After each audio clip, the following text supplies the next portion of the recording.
એક મસ્ત વાર્તા.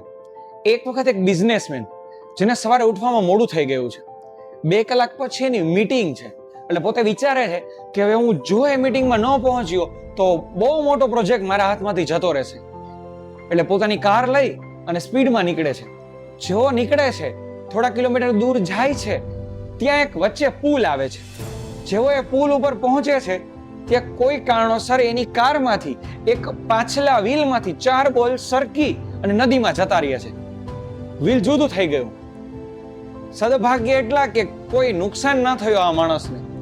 બહાર આવ્યો, જોયું, તરત પોતાની જાતને કોસવા લાગ્યો કે આજનો દિવસ જ ખરાબ છે. સવાર ઉઠવામાં મોડું થયું, અત્યારે જાઉં છું તો એમાંય પ્રોબ્લેમ આવે છે. જો 1 કલાકમાં ન પહોંચ્યો તો પ્રોજેક્ટ પણ જતો રહેશે. કરવું શું? આવો દિવસ હોય કઈ? તો એ સમય દરમિયાન ત્યાંથી કોઈ બાપા નીકળ્યા. ગામડાના વૃદ્ધ માણસ હશે એટલે એને પૂછ્યું કે કા બેટા તું કેમ આટલો ઉદાસ થઈને બેઠો છે? એ કે બાપા, તમને આમાં કઈ ખબર ન પડે શું તમે મને વારંવાર પૂછો છો? જાઓ ને. પણ એ કે બેટા તું મને કે કદાચ તને કઈ મદદ મળી જાય. એ કે સારું, હું અહીંયા આવ્યો, મારી ગાડી જેવી અહીંથી પસાર થતી હતી, બોલ એમાંથી નીકળી ગયા, નદીમાં જતા રહ્યા, વ્હીલ જુદું થઈ ગયું. હવે શું કરું કહો? અરે બેટા આમાં કાંઈ નથી, તું જો બધા વ્હીલમાં કેટલા બોલ હોય? એક વ્હીલમાં 4 બોલ હોય. સારું, બધામાંથી એક કાઢી લે. પેલા માણસે એક બોલ કાઢી લીધો. સારું, હવે તારું આ વ્હીલ લગાવ, એમાં 3 બોલ લગાવી દે. લગાવી દીધા. હવે જોજી, બધામાં 3 થઈ ગયા. એ કે હા.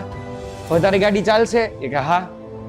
આગળ ગેરેજ આવે એટલે એક બોલ બધામાં નખાવી લેજે એટલે તારું કામ ચાલી જશે. પેલો માણસ બિઝનેસમેન બાપાના પગમાં પડી ગયો કે મને આવો વિચાર કાં ના આવ્યો.